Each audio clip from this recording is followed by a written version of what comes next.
Xitoy hökuməti Birləşmiş Dövlətlər Təşkilatının Kişilik Hüquq Ali Komissari Michelle Bachelet'ning Beijing qishloq olimpikidan keyin, ya'ni bu yilning dastlabki yarmida Sharqiy Turkistonni ziyorat qilishni qabul qilgan.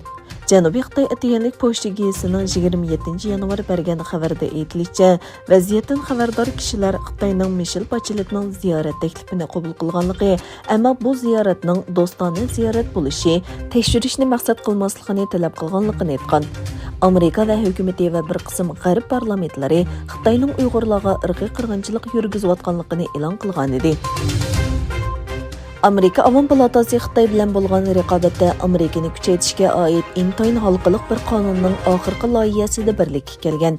2022-yillik Amerika raqobat qonuni deb atalgan Amerikaning iqtisod, texnologiya, xavfsizlik raqobat iqtidorini kuchaytirib, Xitoyga taqobil turishni maqsad qilgan bu loyihaga 250 milliard dollar mablag' ajratilgan. O'xshash bir loyiha o'tgan yili Kengash palatasi ma'qullangan bo'lib, Amerikaning yerim o'tkazgich kasbiga 52 milliard dollar, Amerikaning raqobat kuchini oshirish uchun 200 milliard dollar mablag' selish planlangan.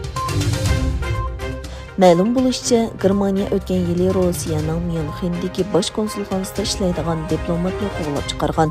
Xabar qilinishicha, Rossiyaga josuslik qilganligi uchun sotlanayotgan Elnurni ismli Rossiya fuqarosi bilan aloqalashgan va uchur topshirib olgan diplomatning qabul qilinmaydigan odam deb e'lon qilinganligi va davlatiga qo'g'langanligi bayon qilingan.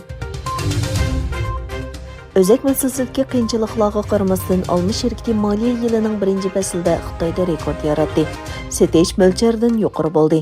Amerika şirkati Xitoyda setilish eng yaxshi bo'lgan 4 telefonning biri bo'lib qoldi.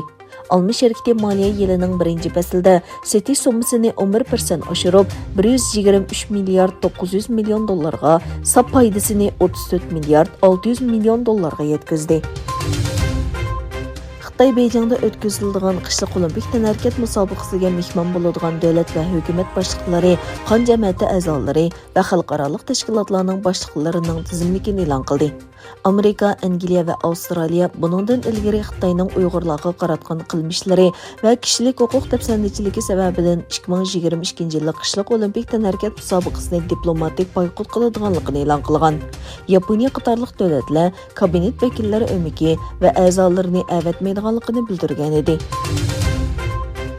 Amerika texnika şirkati Google Hindistondagi Bharti Telegraf şirkatiga 1 milliard dollar mablag' solganligini e'lon qildi. Google'ning bayonotida shirkatning Hindistonning raqamlik ekologiya sistemasiga davomli mablag' soladiganligini bildirdi. Ma'lum bo'lishicha, Qirg'iziston bilan Tojikiston ikki davlat chegarasida butunlay urush to'xtatish to'g'risida kelishim hosil qilgan.